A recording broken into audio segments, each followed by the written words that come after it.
Hi, I'm Emily Parker, and this is the story of how my perfect sister's dream wedding turned into a nightmare. Not because I wanted revenge, but because sometimes the truth refuses to stay buried. I was adopted by the Parkers when I was 6 months old.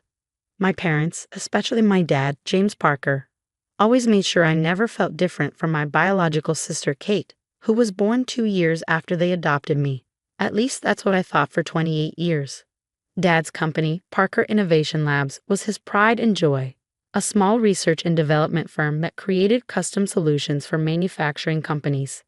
I grew up watching him pour his heart into it, spending late nights in his home office reviewing projects and proposals. While Kate excelled in dance recitals and beauty pageants, I inherited Dad's passion for innovation. I spent my summers interning at the company, learning every aspect of the business. After getting my engineering degree, I joined full-time as a project manager. That was 8 years ago. Since then, I'd worked my way up to Chief Innovation Officer, helping transform our small family business into an industry leader worth over $100 million. Kate, meanwhile, had become a successful social media influencer, posting about luxury lifestyle and relationship advice. The problem started when Kate got engaged to Thomas Bradford IEI, heir to Bradford Technologies, one of our biggest competitors. This merger of families will be perfect for business, Mom gushed during Kate's engagement party at our family estate. The champagne was flowing, and everyone who was anyone in the tech industry had been invited. I should have seen the signs earlier, the whispered conversations that stopped when I entered rooms, the strange looks from board members, the way Dad had been avoiding one-on-one meetings with me for weeks. Kate clanked her crystal champagne flute, gathering everyone's attention. She stood on the mansion's grand staircase, her designer dress sparkling under the chandelier lights. Thomas stood beside her, looking every bit the proud future CEO he was being groomed to be. "Thank you all for coming to celebrate our engagement," Kate beamed. "But there's something else we need to address tonight." My stomach dropped as her eyes found me in the crowd. "Emily, dear sister," her voice dripped with false concern. "We need to talk about the money." The room fell silent. I clutched my glass tighter. "What money?" "The $2 million that's missing from the company accounts." She paused for dramatic effect. "The money you've been embezzling for the past year." The accusation hit me like a physical blow. Whispers erupted around the room. I looked to Dad for support, but he wouldn't meet my eyes. "What are you talking about?" I managed to say. "I would never." "We have proof," Thomas interrupted, pulling out a folder. Financial records showing systematic theft through a series of cleverly hidden transactions, all traced back to your personal accounts. I felt the room spinning. "Dad, you know I would never steal from the company. Everything I've done has been for." "Save it," Kate snapped. "You're just the adopted one, trying to steal what rightfully belongs to the real Parker family. It's time to pay it all back." The silence that followed her words was deafening. I waited for Dad to defend me, to say something, anything. Instead, he slowly nodded. "The evidence is quite clear, Emily," he said quietly. "I think it would be best if you resigned immediately. We won't press charges if you return the money." In that moment, everything I thought I knew about my family shattered.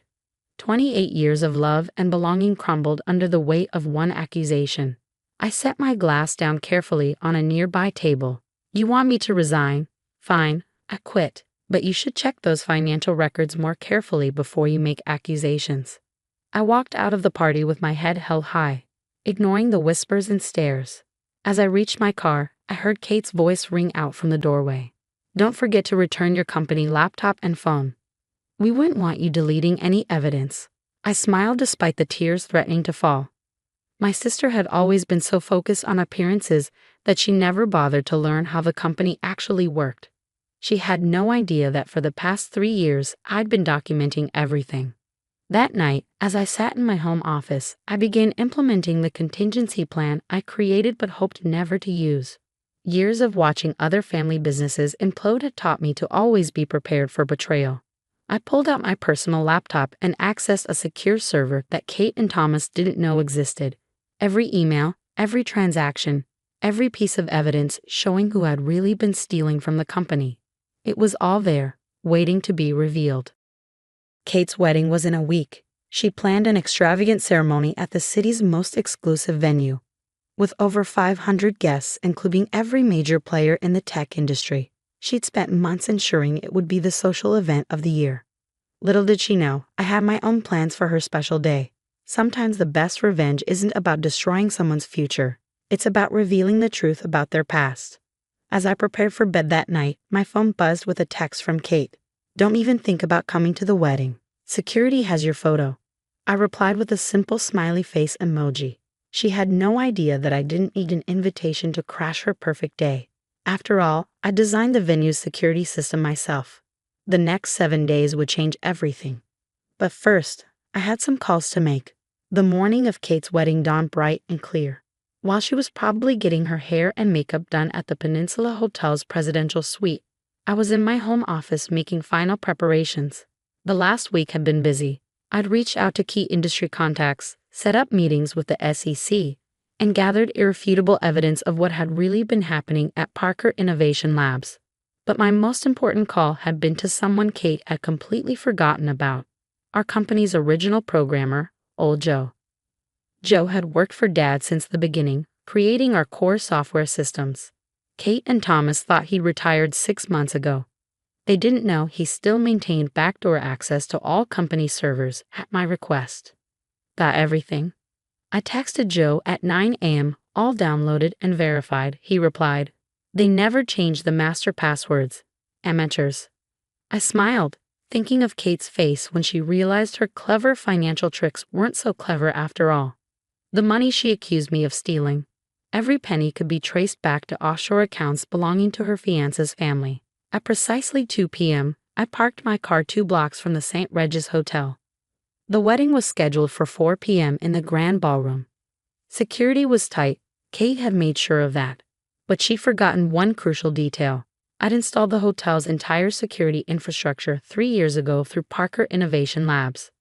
I walked through the service entrance, nodding to the kitchen staff who recognized me from the system installation. My fingerprints still worked on the biometric locks, another oversight. I made my way to the control room, where my old friend Marcus was working security.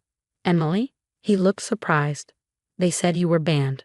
I handed him a USB drive. "Marcus, remember when I saved your job last year after that breach? I need a favor." 20 minutes later, I was settled in the ballroom's upper control booth.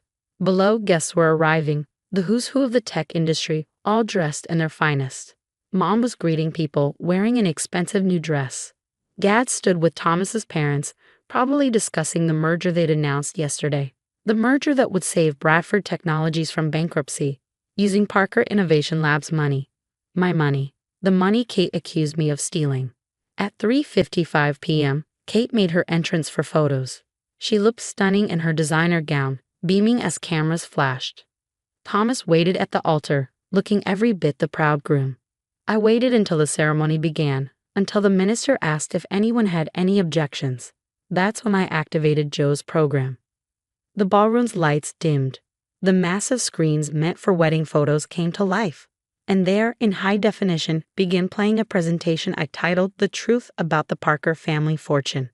Financial records, emails, secret meetings, every corrupt dealing, every stolen dollar, every lie, displayed for all to see. Kate's face went from confusion to horror as she watched proof of her fiance's embezzlement scheme unfold on screen. "Turn it off," Thomas shouted, but the hotel's systems weren't responding to anyone but me. Then came the recording, a conversation between Kate and Thomas from 3 months ago. "Once we frame Emily for the missing money, Dad will have to give me control of the company."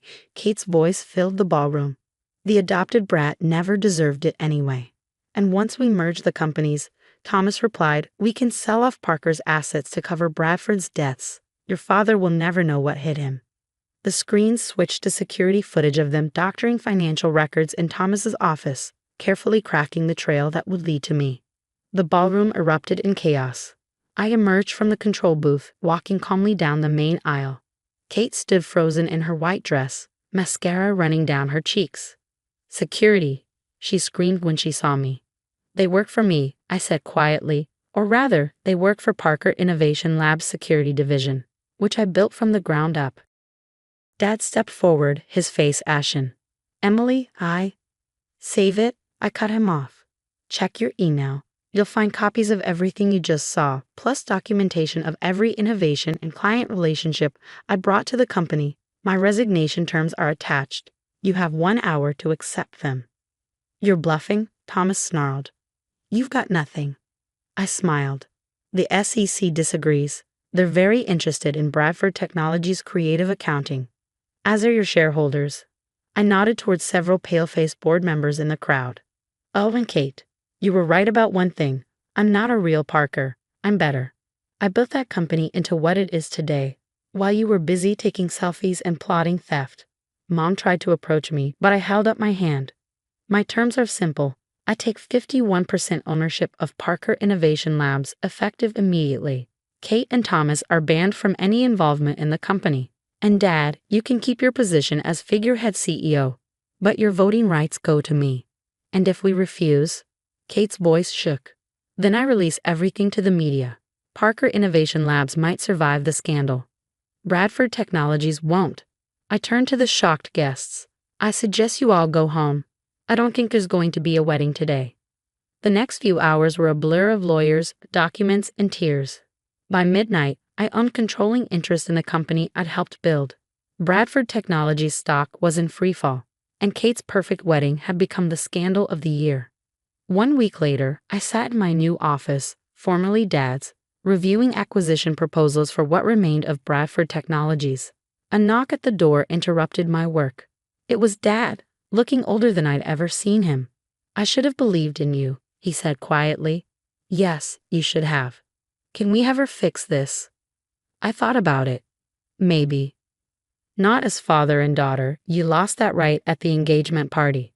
But as business partners, we'll see. You taught me my first lesson about innovation. Sometimes you have to tear something down completely before you can build it back better. He nodded sadly and left. I turned back to my window, looking out at the city skyline. My phone buzzed. A text from Kate. I'm sorry, I was wrong about everything.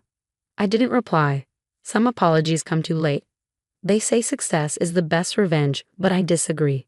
The best revenge is forcing people to face their own lies. Kate wanted a wedding that everyone would remember. Well, she got her wish, just not in the way she planned. As for me, I'm still the same person who loves innovation and building things. The only difference is now everyone knows what I'm capable of, and no one will ever call me just the adopted one again.